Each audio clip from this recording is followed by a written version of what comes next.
Salam dan bahagia Bapak Ibu guru hebat.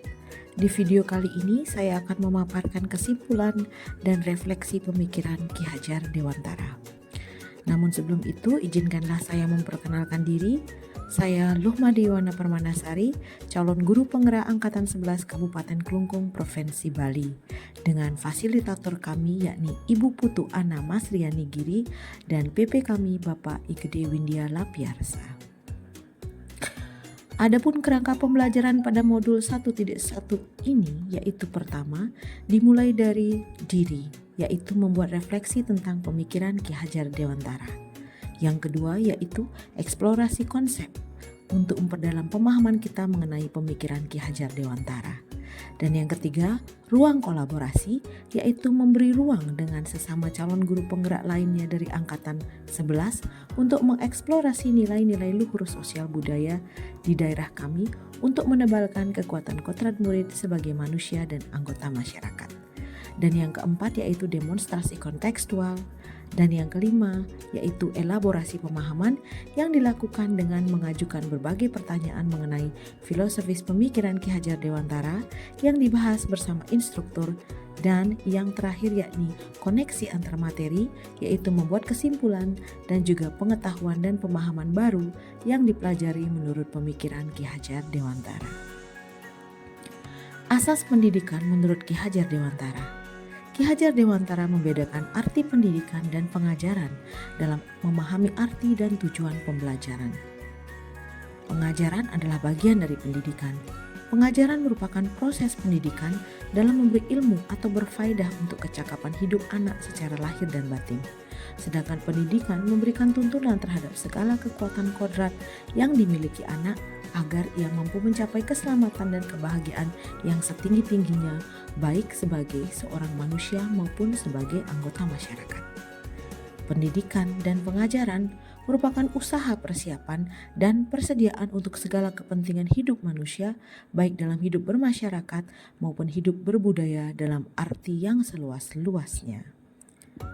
Selanjutnya dasar pemikiran Ki Hajar Dewantara yang pertama yaitu sistem among atau menuntun, yang kedua yaitu manusia merdeka, yang ketiga yaitu sesuai kodrat alam dan kodrat zaman, yang keempat yakni berorientasi pada murid, lalu budi pekerti, dilanjutkan dengan trikondisi dari Ki Hajar Dewantara yakni continue, convergent, dan konsentris, lalu bukan tabula rasa, dan yang terakhir Ki Hajar Dewantara mengibaratkan pendidik seperti petani atau tukang kebun kehidupan.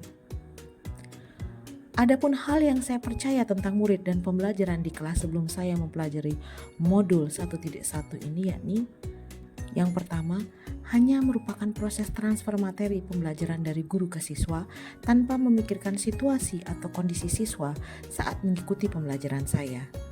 Yang kedua, siswa diperlakukan yang sama. Saya tidak pernah benar-benar melakukan penilaian diagnostik kepada siswa untuk lebih mendalami kodrat alam siswa. Dan yang ketiga, ketuntasan siswa dilihat hanya dari KKM dan aspek kognitif saja. Kemudian yang keempat, siswa hanya sebagai objek pembelajaran sehingga pembelajaran masih berpusat pada guru atau teacher center. Kemudian, ketuntasan dalam penyampaian materi lebih penting daripada memahami kodrat alam siswa. Sebelumnya, saya tidak terlalu memperdulikan apakah murid sudah paham akan materi ajar saya karena fokus utama saya adalah ketercapaian materi pada semester itu. Lalu, mengingat saya adalah seorang guru bahasa, maka saya pun lebih banyak menitik beratkan pada keterampilan berbicara, membaca, menulis, dan mendengarkan saja tanpa benar-benar memikirkan bagaimana cara mengkondisikan pembelajaran yang nyaman sehingga murid dapat menikmati pembelajaran saya. Sehingga saya pun sering mengeluh ketika murid tidak mencapai target yang saya inginkan. Adapun hal yang berubah dari pemikiran atau perilaku saya setelah mempelajari modul tentang refleksi pemikiran filosofis Ki Hajar Dewantara ini dan juga setelah melakukan refleksi diri yaitu pembelajaran kini berorientasi pada siswa. Saya akan melakukan asesmen diagnostik dengan lebih seksama lagi sehingga setidaknya bisa memahami beberapa kodrat alam dari siswa itu sendiri agar nantinya bisa memberi pembelajaran yang tepat dan bermakna kepada siswa. Lalu, lebih cermat dalam mengenali dan menggali potensi dan bakat siswa sehingga bisa mengoptimalkan kekuatan kodrat siswa itu sendiri. Yang ketiga yakni pembelajaran dilakukan secara menyeluruh meliputi cipta rasa dan karsa. Keempat, pembelajaran kini akan berpusat pada siswa atau lebih banyak melibatkan siswa atau student center. Dan yang kelima, mengkondisikan pembelajaran di kelas yang nyaman dan menyenangkan dengan memasukkan unsur-unsur permainan serta mengoptimalkan media pembelajaran agar mampu memberikan pembelajaran yang bermakna bagi siswa. Dan yang terakhir yaitu, kita sebagai guru harus benar-benar tulus dan ikhlas dan penuh kesabaran dalam menuntun siswa. Hal yang akan segera saya terapkan lebih baik agar kelas saya mencerminkan pemikiran Ki Hajar Dewantara yaitu: yang pertama, mengenali karakteristik siswa dan kebutuhan siswa dalam belajar dengan melakukan pendekatan yang lebih baik serta menjalin komunikasi yang tepat dengan siswa.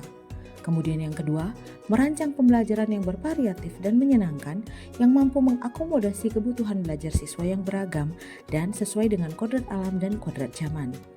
Ketiga, lebih banyak melibatkan siswa secara aktif dengan menggunakan metode yang variatif dan berbasis aktivitas atau kerja nyata. Kemudian yang kelima, pembelajaran dilakukan dengan cara menuntun, bukan menuntut. Dan yang terakhir, pembelajaran tidak hanya berfokus pada kognitif saja, melainkan juga memperhatikan aspek afektif dan psikomotorik siswa. Dengan adanya pemikiran filosofis dari Ki Hajar Dewantara, harapannya yakni yang pertama, guru dapat berkolaborasi untuk menginisiasi atau menciptakan kedalaman rasa takjub dan kasmaran spiritual, intelektual, dan sosial untuk mencapai keselamatan dan kebahagiaan sebagai manusia maupun makhluk sosial atau anggota masyarakat.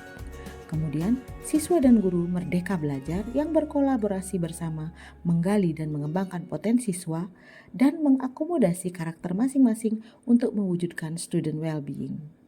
Nah, demikianlah pemaparan saya kali ini. Sekian, terima kasih. Salam guru penggerak, tergerak, bergerak, menggerakkan. Salam dan berbahagia Bapak Ibu guru hebat.